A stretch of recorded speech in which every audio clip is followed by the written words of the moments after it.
नमस्कार दोस्तों, यहाँ पर आप लोग देख सकते हैं मेरे पास 11th क्लास का कोई स्टूडेंट 11th का एडमिशन फॉर्म भेजा है। उसके स्कूल का, उसके ज़िला का है।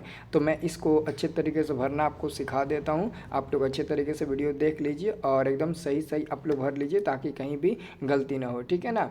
अगर आप लोग भी हमारे व्हाट्सएप पर अपने स्कूल का एडमिशन फॉर्म HD में भेज देते हो तो मैं उसका वीडियो बना दूंगा ताकि आप लोग सही सही भर ले, ठीक है ना। क्योंकि मैं हर एक छात्र का मदद करना चाहता हूँ ताकि किसी का भी गलती ना हो। अगर इधर गलती करोगे तो आगे चलकर जल्दी से सुधार नहीं हो पाएगा, आगे चलकर बहुत बहुत ज़्यादा प्रॉब्लम होगी, ठीक है ना। तो आइए हम अच्छे से आपको बता देते हैं, आप लोग अच्छे से भर लीजिए, ठीक है ना। और हमारे चैनल को आप लोग सब्सक्राइब ज़रूर करिएगा। इतना हेल्प अगर कोई करता है तो आप उसको सपोर्ट ज़रूर किया करिए। तो प्लीज़ चैनल को सब्सक्राइब कर लीजिएगा, ठीक है ना। अब देखिए, सबसे पहले दोस्तों इंटरमीडिएट नामांकन आवेदन पत्र, ठीक है। सबसे पहला नंबर में आपको क्या भरना है तो संकाय। देखो संकाय में आप अगर आर्ट्स से किस संकाय से लिए, आर्ट्स है, कॉमर्स है, साइंस है, कौन सा आपका संकाय है। तो जैसे कि कला का मतलब होता है आपका आर्ट्स हो जाएगा, ठीक है। कला का मतलब होता है आर्ट्स, विज्ञान का मतलब होता है साइंस, और एक होता है वाणिज्य, उसका मतलब होता है कॉमर्स। तो हो सकता है कि जिस स्कूल का ये फॉर्म होगा उस स्कूल में कॉमर्स की पढ़ाई नहीं होती होगी, इसलिए कॉमर्स का यहाँ पर ऑप्शन नहीं है, ठीक है। बाकी आपका 5 को जो अनिवार्य विषय है वो कैसे चूज़ करिएगा। अनिवार्य विषय आपका हिंदी हो गया और यहाँ पर आपका अंग्रेजी हो गया, ठीक है। और एक छिक में आप क्या लेना चाहते हैं जैसे कि PCM होता है, PCM, और एक होता है B। तो इन 4 में से कोई 3 आपको चूज़ करना होता है। अगर आप मैथ में पढ़ने में अच्छे हैं, आपको मैथ अच्छे समझ में आता है तो यहाँ पे ले लीजिए फिजिक्स, केमिस्ट्री और मैथ ले लीजिए 3 को, और इधर का 2 को, 5 को सब्जेक्ट हो जाएगा। अगर आपको मैथ अच्छे से नहीं समझ में आती है, मैथ में बोरिंग फीलिंग होती है, या फिर मैथ जल्दी समझ में नहीं आता है, मैथ से नहीं पढ़ना चाहते हैं, बायो के फील्ड में जाना चाहते हैं, मेडिकल की दुनिया में जाना चाहते हैं, तो फिजिक्स, केमिस्ट्री और बायोलॉजी ले लेना, आपका 5 को सब्जेक्ट हो जाएगा, ठीक है। बाकी दोस्तों यहाँ पर आपको नाम लिखना है, परीक्षार्थी का नाम यहाँ पर अपना नाम हिंदी में लिखिएगा, और विद्यार्थी का नाम यहाँ पर आपको लिखना है ना। पर विद्यार्थी का नाम आपको हिंदी में और इंग्लिश में लिखना है, बड़े अक्षरों में, बड़े अक्षर अंग्रेजी में। यानी कि देखो बड़े अक्षर कैसे हम लोग लिखते हैं, सपोज डेट आपको हिंदी में पहले लिखना है। जैसे कि मेरा नाम है रंजन, तो यहाँ पर हम रंजन कुमार लिख देंगे। आप लोग ना जब भी फॉर्म को फिल करिएगा तो या तो आप ब्लू पेन से या ब्लैक पेन से, ठीक है। तो रंजन कुमार हमने लिख दिया, ये मेरा नाम हो गया हिंदी में। अब अगर इंग्लिश में लिखना होगा तो कैपिटल लेटर में लिखेंगे, जैसे कि RANJAN, ठीक है ना, रंजन और कुमार हो जाएगा। हमेशा याद रखना कैपिटल लेटर में बोल रहा है तो कैपिटल लेटर में भरना, ब्लू या ब्लैक पेन का यूज करना। बाकी ग्रीन रेड का अगर यूज करते हो तो फॉर्म को रद्द कर दिया जाएगा, है ना, मतलब कि वो फर्जी माना जाएगा, ठीक है। अब उसके बाद से तीसरा नंबर में अपने पिताजी का नाम हिंदी में, माता, फिर पिता का नाम अंग्रेजी के बड़े अक्षरों में, माता का नाम हिंदी में, फिर माता का नाम अंग्रेजी के बड़े अक्षरों में आपको लिखना है, ठीक है। लिंग का मतलब क्या होता है, लिंग समझते हो, जैसे कि आप पुरुष हैं, मतलब कि आप लड़का है या लड़की हैं। अगर आप लड़का हैं तो मेल लिखिएगा, मेल MALE, मेल हो जाएगा, है ना। और अगर आप लड़की हैं तो वही फीमेल हो जाएगा, क्या हो जाएगा, फीमेल हो जाएगा। तो लड़का लड़की देख लीजिएगा कौन क्या है, उसके हिसाब से आप लोग भरिएगा। अब देखो यहाँ पर कर जन्म तिथि, TC में अंकित है वही लिखना है। जो आपके TC में जो TC काट के मिला है ना, TC यानी कि ट्रांसफ़र सर्टिफिकेट जो आपको मिला है, उसमें जो आपका डेट ऑफ बर्थ है वही आपको यहाँ पर डेट ऑफ बर्थ भरना है, ठीक है।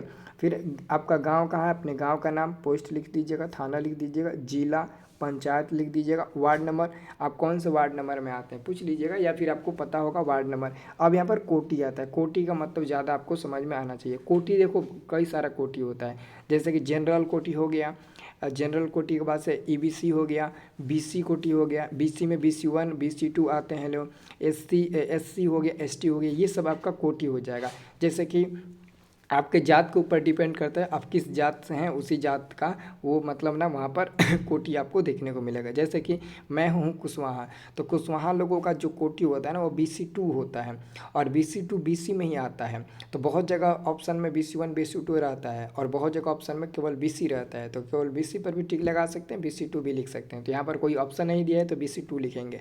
अगर यादव हैं तो यादव भी BC2 में आते हैं, जैसे कि शाह गुप्ता लोग हो गए वो BC1 में आते हैं, है ना। तो तो ऐसे ही आप लोग अपने जात के हिसाब से पता कर लीजिएगा। अगर आप बताएंगे तो मैं तो आपको रिप्लाई दे दूंगा। आप अपने जात का नाम बताइएगा कमेंट बॉक्स में, मैं रिप्लाई देकर आपको बता दूंगा आपका कौन सा कास्ट है। फिर जाति, तो जाति तो आपको पता होगा, यादव है तो यादव, कुशवाहा है तो कुशवाहा, पंडित है तो पंडित, भूमियार है तो भूमियार, ब्राह्मण है तो ब्राह्मण, राम बैठा, जो भी आपका है, शाह गुप्ता तेली, जो भी है वो अपना जात लिख दीजिएगा। यहाँ पर देखिए आपको बताया गया क्या क्या लगेगा, जैसे कि नामांकन फॉर्म का मूल प्रति, टीसी का मूल प्रति लगेगा, मूल प्रति है ना, जाति प्रमाण पत्र का छाया प्रति। देखो मूल प्रति और मूल प्रति का मतलब होता है ओरिजिनल आपका लगेगा। नामांकन फॉर्म भर कर ओरिजिनल दीजिएगा, टीसी ओरिजिनल लगेगा, लेकिन जाति प्रमाण पत्र का छाया प्रति लगेगा, आधार कार्ड का छाया प्रति मतलब कि जीरोक्स लगेगा, पासबुक का जीरोक्स लगेगा और आय का आपका जीरोक्स लगेगा। ठीक है। उसके बाद से यहाँ पर अल्पसंख्यक, अगर आप अल्पसंख्यक वर्ग से आते हैं, अल्पसंख्यक वर्ग होता है ना सबसे निचला जो जाति होता है ना, अगर उससे आप बिलोंग करते हैं अल्पसंख्यक से, तो हाँ या ना में जवाब देना। अगर बिलोंग करते हैं तो हाँ, नहीं तो नो लिखना। मतलब कि अल्पसंख्यक का मतलब होता है ना कि इसमें सबसे ना नीचे लोग, मतलब ना सबसे नीच कास्ट को देखा जाता है, सबसे नीचे वाले को देखा जाता है। ठीक है ना वही अल्पसंख्यक वर्ग के आएंगे, है ना।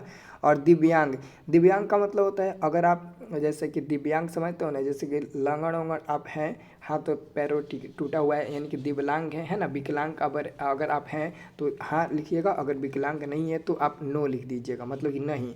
आधार संख्या अपना लिख दीजिएगा, मोबाइल नंबर लिख दीजिएगा, मोबाइल नंबर 2 को लिख देना, एक वो अपना लिख देना, वो गार्जियन का लिख देना, और बैंक का नाम और आईएफएससी कोड यहाँ पर डालना है। अपने बैंक का नाम लिख दीजिएगा और आईएफएससी कोड डाल दीजिएगा। फिर बैंक खाता संख्या, अकाउंट नंबर यहाँ पर लिखना है। ठीक है। बैंक खाते में दर्ज अपना नाम, जो बैंक खाता में आपका नाम है ना, वो यहाँ पर आपको नाम डाल देना है। ठीक है।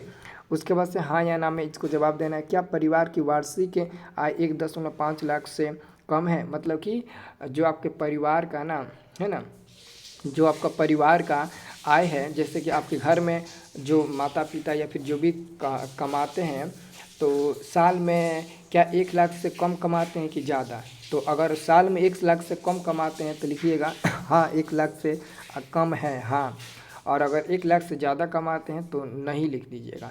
पर विद्यार्थी का नाम आधार कार्ड में जो दर्ज है, आप अपना नाम लिख दीजिएगा जो आधार कार्ड में वो जो आधार कार्ड में है वो। फिर वर्ग 10 में उत्तीर्ण होने वाले विद्यालय का नाम, जो 10वां में आप पास किए हो ना, अभी पिछले साल 10वां कहाँ से पास किए थे, तो जिस स्कूल से 10वां पास किए थे उस स्कूल का नाम लिख देना।